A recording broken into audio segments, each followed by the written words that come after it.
Je renverse, j'ai renversé. J'aime, j'ai aimé. J'appelle, j'ai appelé. Je règle, j'ai réglé. J'achète, j'ai acheté. Ok? Qu'est-ce que je vois ici? Je renverse, j'ai renversé. J'appelle, j'ai appelé. J'aime, j'ai aimé. Je règle, j'ai réglé. J'achète, j'ai acheté. Nous avons ici deux sons différents. Le son est et le son est. J'aime, est, j'ai aimé, est. So, I will be clear right away. We have seen before difficult topics of pronunciation. For example, the nasal vowels, if you remember, un, en, on. This is a difficult topic. Like, not difficult, but this is genuinely difficult for a lot of people to hear the difference. And, like, fair enough, 100%. This topic, the difference between et et e, has always been frustrating for me because I really don't like the way it is explained usually. So I will try my best to explain it to you in the way I conceptualize it, and hopefully this will be a bit easier because from experience, this is the number 2 pronunciation issue of most students after un en on. So I really want to give you my own personal explanation here. Premièrement, on a le son est comme dans M. And I just want to review something that we talked about, I think, in Unité 1 ou Unité 2, which is the fact that here, the sound as you can see from my mouth, it's an open sound, like my mouth is wide open, because the sound is followed by a consonant that's empty in a way. There's no strong vowel after the M to fill it. So it sounds like M. Because this consonant is a bit empty, it's just more comfortable for the mouth to pronounce M, like a wide open mouth sound. What's super interesting is to notice that in passé composé, I have aimé, and now suddenly this M is filled with a strong vowel. No, it's not anymore, it's me. And so even though this AI is exactly the same that this AI, no, this is pronounced as e. And if you look at my mouth, it's completely different. E. It's not open at all anymore. It's me. Because now the consonant is closed by a vowel, like a strong vowel that I hear, me, it's just more comfortable for the mouth to pronounce the vowel before as a closed one, me.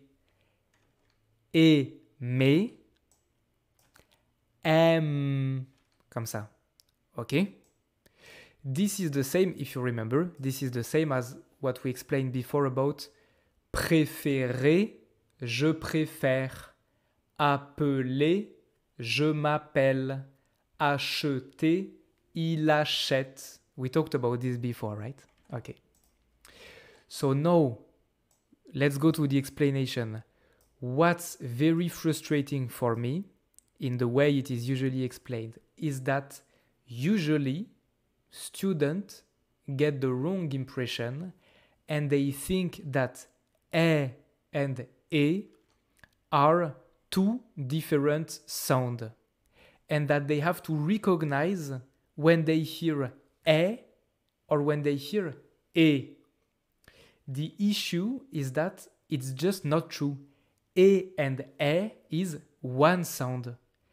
The difference between and E is only due to how I open my mouth. But it's literally the same sound. It's a spectrum. Look at this. On one end of the spectrum, my mouth is like this. Okay, this shape. I will zoom as much as possible on my mouth for you to see, okay? So, on one end of the spectrum, my mouth is like this. This shape. On the other end, it's like this. Okay, so obviously I exaggerate a bit. People in real life don't really speak like this, okay? So this is just to really to really mark my point here. Okay. So I am literally doing the exact same sound. I don't move my lips. I don't move my tongue. I just open more or less my mouth. When my mouth is like this, it sounds like E. When my mouth is like this, it sounds like E. But it's not like it's two different sounds. It's like my mouth, as it's closed or open, I just move on the spectrum like this. You know? So somewhere around here, we consider this is a E sound. And somewhere around here, we consider it is a E sound. But to be honest with you, depending on where you come from in France, if you come from the north, the south, the east, the west, if you come from other countries, etc., maybe French people, they pronounce it like this, or like this, or like this, or like this. Like every single range of sound is possible, depending on how you open your mouth. So it's not really two different sounds. It's just two ends of the spectrum of one sound. You know what I mean? One more time.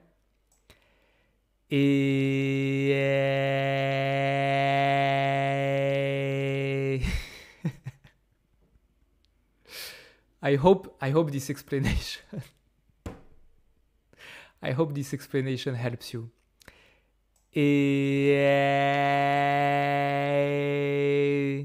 Okay? So, if you ever struggle with these two sounds, well, honestly, don't worry so much. Like, literally, don't worry so much. This is by far... This should worry you way less than the nose vowels, un, en, on, for example, which are really difficult compared to this. Okay? Okay, sorry, this was a super long explanation, but I really wanted to insist on this because I know this is a difficult pronunciation topic. On va faire un petit exercice. Donc, je vais prononcer des mots et toi, par exemple, sur ton cahier, tu peux écrire si tu entends le son « est » ou le son « et ». So, just to be clear, for example, right now, when I tell you, you should write down if you hear E or E. What I really mean, if I want it to be unbearable, if I want it to be super precise, what I really mean is you should tick if you hear a sound that is more on this side of the spectrum or on this side of the spectrum. But to make it lighter, I talk about le son E et le son E. Ok, c'est tout. Fair enough, you should still be able to recognize the two ends of the spectrum. Ok. C'est bon? Alors. So then I will hide my mouth, obviously, because you can... Ok. 1. Chez. Chez. 2. Cher. Cher. 3. Boulanger. Boulanger. 4. Maté. Maté. 5. Serre. serre.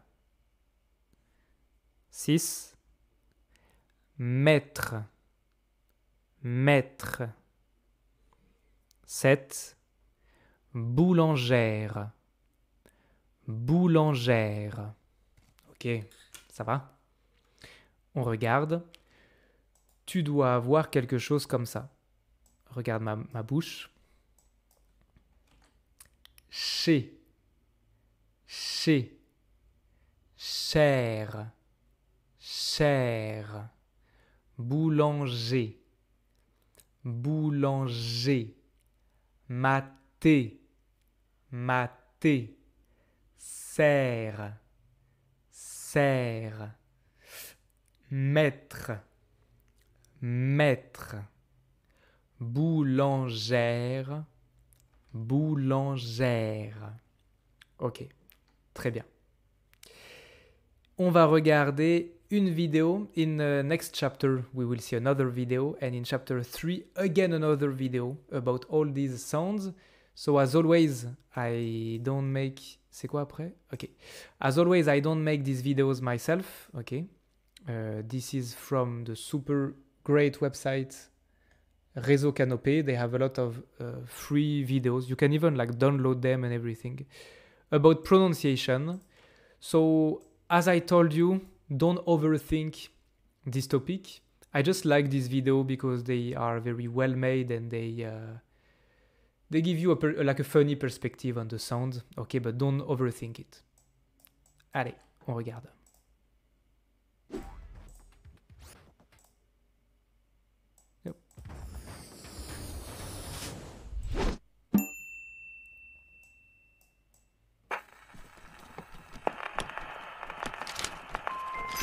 Mercredi 13 mai. La jeune reine Irène a 7 ans et fête son anniversaire. Elle vous rendra visite à 16 heures précises. Mais c'est dans 2 minutes et on n'a pas de cadeau. Vous auriez pu m'y faire penser avant tout de même. Qu'est-ce que vous attendez? C'est de votre faute tout ça, alors aidez-moi. Allez, allez! Un paquet? C'est un bon début, mais qu'est-ce qu'on va mettre dedans? Une baleine? Que voulez-vous que la reine fasse avec ça? Allez, trouvez-moi autre chose. Ah, de mieux en mieux, parce que vous croyez qu'on offre un balai à une reine, vous? Ah, mais... Baleine... Balai... Mais oui, je me souviens. La reine Irène adore les haies. Trouvez un cadeau royal en haies, vite! Now I give you an information that is maybe very frustrating for you, but it's still interesting. Me, personally, I come from the north of France, so I grew up with the accent from the north. But nowadays, when I speak, for example, when I speak in these videos, I do not have any specific accent. For example, people like French, native French people, when they hear my videos, they ask me which part of France I am from, because they cannot guess from the way I speak, because I really force myself to have the most neutral French accent possible for the videos. But in the north of France, in terms of e pronunciation, we tend to pronounce a lot of words as e, more than in other provinces. So in this video, half the words they show you as e sound, they make no sense for me. Even though I am native French, I don't pronounce them as they do it in the video. But if I can reassure you, the pronunciation difference is so slight, so little, that no one can misunderstand you or not understand what you mean if this is the only issue. So really, don't worry too much about this. Un palais? Par exemple, balai, palais, for me, they are not pronounced like this. They are pronounced as e. J'entends bien le « et » à la fin, mais enfin, c'est une reine, elle en a déjà un. Un peigne, avec un « et » au début, elle en a 10. Une toupie? Il n'y a pas de « et » dans toupie, enfin. Ah, c'est un jouet. D'accord, il y a un « et » à la fin, mais c'est banal. J'entends bien le « et » au milieu de fenêtre, mais c'est vraiment trop bizarre. Oh là là, il est presque l'heure, tout est fichu. Mais enfin, qui a balancé une crêpe à travers la fenêtre? Des fraises? En plus, le son E ne s'écrit pas de la même manière que dans crêpe. Il s'écrit AI. Alors que dans crêpe, c'est un E accent circonflexe. Waouh! De mieux en mieux! Ce sont des beignets. Il y a 2 E dans beignets qui s'écrivent de façon différente. EI et ET. Et de la crème, c'est un E écrit avec un E accent grave. Vous m'épatez, Projo. Oh! Et en ajoutant des raisins, des érelles et des châtaignes, 3 derniers ingrédients en E écrit AI, elle va adorer! Il est l'heure! Vite, refermez le paquet! Génial! On a réussi à réunir 7 ingrédients en E en un seul cadeau et avec 7 bougies en plus! La voilà! Joyeux anniversaire, joyeux anniversaire, Reine Hélène, joyeux anniversaire, Reine Madeleine. Non, Adèle, non, Michel. Pardon, c'est Irène, oui, Irène. C'était juste un tout petit oubli. Ok, très bien. Comme j'ai dit, so like I said, we will continue this topic in chapter number 2 and chapter number 3. Okay?